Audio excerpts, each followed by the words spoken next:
et à tous. Seigneur Jésus-Christ vous bénisse richement. J'espère que vous portez bien dans le Seigneur. Comme il est écrit, prospère comme prospère l'état de ton âme. Bienvenue dans votre émission de chant d'adoration, de louange et de témoignage à la gloire du Seigneur Jésus-Christ. Nous avons abordé le thème Satan le diable et ses agents, ses alliés à l'extérieur et ou à l'intérieur de l'Église, des agents baptisés ou non baptisés. Le premier témoignage, il y a eu 3 petits témoignages compilés. On avait parlé d'une famille qui avait besoin de concours de prière, qui avait fait appel à certains qui s'étaient fait passer pour des chrétiens, mais qui avaient été victimes de ces personnes-là. Et on a parlé également de Satan le diable, l'ennemi, les relâcheurs, en passant par un pasteur. Et on avait vu aussi, dans cette même vidéo, une famille qui avait été découragée par des critiques, des commérailles, des mensonges de certains qui se disaient chrétiens dans leur assemblée.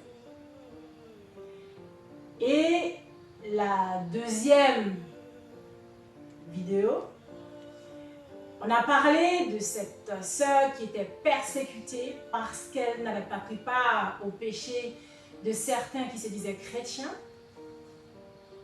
Elle avait été persécutée pour cela. Et la troisième vidéo, c'est toujours le même thème. C'était un agent du diable mandaté se faisant passer pour pasteur pour tromper le peuple de Dieu et pour l'appauvrir aussi. Aujourd'hui, nous allons tirer quelques conseils d'encouragement. La première vidéo qui parlait de ce pasteur par lequel l'ennemi passait, mais qui n'avait pas de mandat, qui n'avait pas eu de pacte avec l'ennemi, mais quand même qui était passé quand même par ce pasteur. À savoir les tactiques du diable, quand il projette de renverser une assemblée, de détruire une assemblée, il teste, il vise. Il vise déjà la tête qui est le pasteur. Et si l'ennemi arrive à atteindre le pasteur, il a déjà toute l'assemblée sous son contrôle. Là, c'est réglé. Mais s'il voit que le pasteur résiste, le pasteur est assez ancré en Jésus-Christ, a vraiment une bonne résistance en Jésus-Christ, là, il va essayer de passer par son épouse. Et s'il voit que l'épouse aussi résiste, maintenant, il va essayer de passer par les membres de cette assemblée. Et vous verrez que par les membres, il y arrive presque souvent. C'est pourquoi souvent on voit il y a des commérages, il y a des mensonges, il y a des bruits dans une assemblée. Aussi certaines assemblées, c'est minoritaire parce qu'il y en a, non seulement que le pasteur il tient dans le Seigneur, son épouse aussi, l'assemblée aussi, parce que pourquoi l'assemblée peut tenir? C'est parce que l'assemblée respecte le pasteur ou le couple pastoral et le pasteur respecte les membres de l'assemblée. Mais si tu vois qu'il n'y a pas de respect, l'assemblée n'a pas de respect pour le pasteur ou pour le couple pastoral, vous verrez que c'est quelque chose de terrible. L'ennemi va toujours essayer de faire du bruit et le commérage, le mensonge, tout ça. Tout cela dans le but de déstabiliser le pasteur, de détruire son ministère pour que son ministère ne puisse pas fructifier. Ce qu'il faut dire, quand on voit dans les assemblées, il y a des gens qui font des commérages, qui font du bruit.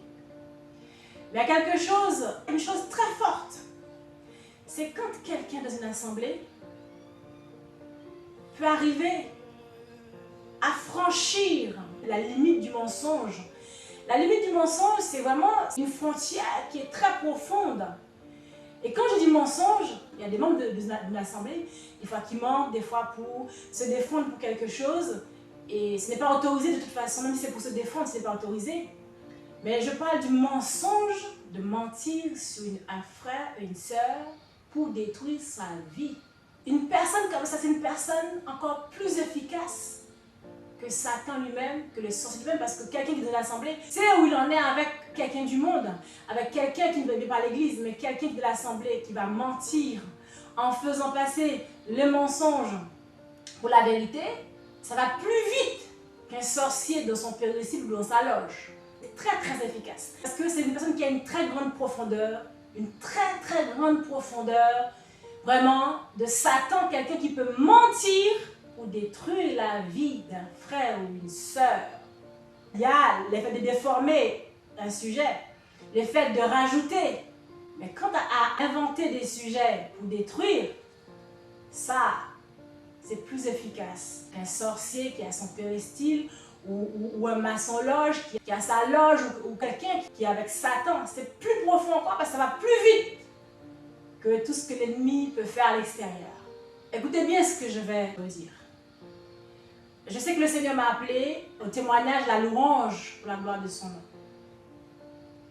Et vous savez, quand le Seigneur vous appelle à quelque chose, quel que soit quelque chose de très simple, l'ennemi ne veut pas que l'œuvre de Dieu avance. Il veut toujours trouver quelqu'un qui est propice, qui a un terrain, qui l'accueille pour être à son service, pour détruire l'œuvre que Dieu confie à une fille ou à un fils de Dieu. Vous savez, je ne confie ma vie à personne, ni ma vie personnelle, privée, familiale, professionnelle, spirituelle. J'ai demandé, ou le démarchage, j'ai demandé rien à personne. Alors, si il y en a qui vont de porte en porte, de famille en famille, individu en individu, d'assemblée en assemblée pour faire des annonces à mon nom, pour faire des démarchages de demandes à mon nom, sachez que c'est commérage, mensonge, je n'ai rien demandé à personne. La seule demande que j'ai à vous faire, c'est de partager l'émission de façon à ce que d'autres soient encouragés, que le Seigneur Jésus-Christ soit glorifié. Alors libérez-vous, laissez personne s'asseoir sur vos âmes. L'enlèvement, c'est maintenant. Et c'est ce que je fais moi-même chaque jour, essayer d'avancer de mieux en mieux, de faire de mon mieux pour me préparer, de vivre de plus en plus, un peu plus étroitement avec le Seigneur. Moi, je vous demande d'essayer de faire ainsi. Parce que moi, c'est mon combat, c'est ce que je fais. C'est d'essayer en fait toujours de m'évaluer. Chaque jour, je m'évalue pour voir où j'en suis avec le Seigneur. Et je vous demande de ne laisser personne s'asseoir sur vos âmes par des commérages, par des mensonges. Parce que tout ça, c'est pour essayer de vous distraire et vous freiner dans votre avancement avec le Seigneur. Alors préparez-vous, libérez-vous de tout ça. Et c'est un conseil de l'amour divin, de l'amour du Seigneur Jésus-Christ que j'ai en moi pour vous. Parce que j'ai toujours été appelée aussi à encourager le peuple de Dieu pour la gloire de son nom. Le témoignage arrive à sa fin. Et nous allons glorifier le Seigneur Jésus-Christ pour sa présence. Voilà, nous le glorifions, nous le bénissons et dans toute la louange parce qu'il le mérite. Alléluia, merci pour votre grâce infinie. Merci Seigneur pour tout ce que tu as pour notre vie. Louange, gloire, puissance, grâce à toi. Tu es le merveilleux Seigneur. Louange, tu mérites l'adoration Seigneur. Merci pour tout ce que tu as fait. Alléluia. Tout ce qui avait de gloire. L'émission est arrivée à sa fin. Je vous laisse avec un chant de louange à la gloire du Seigneur Jésus-Christ. Continuez à rester connectés, demeurez dans le Seigneur Jésus-Christ et bénis. Et à très vite. Alléluia, gloire à Jésus-Christ, merci Seigneur. Merci Seigneur Jésus-Christ, alléluia, merci.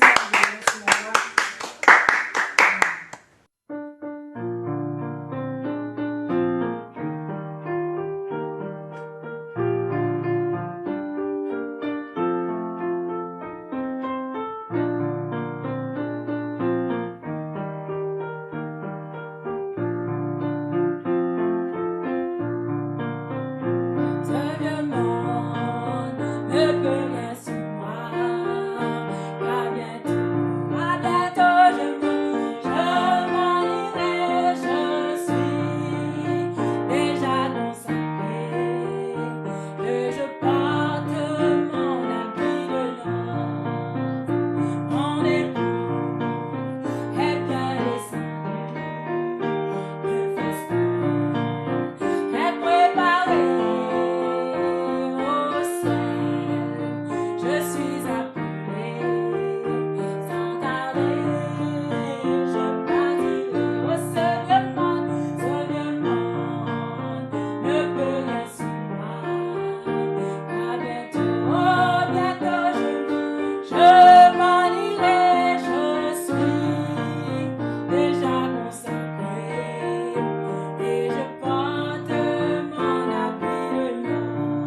Jésus-Christ, merci Seigneur. Amen.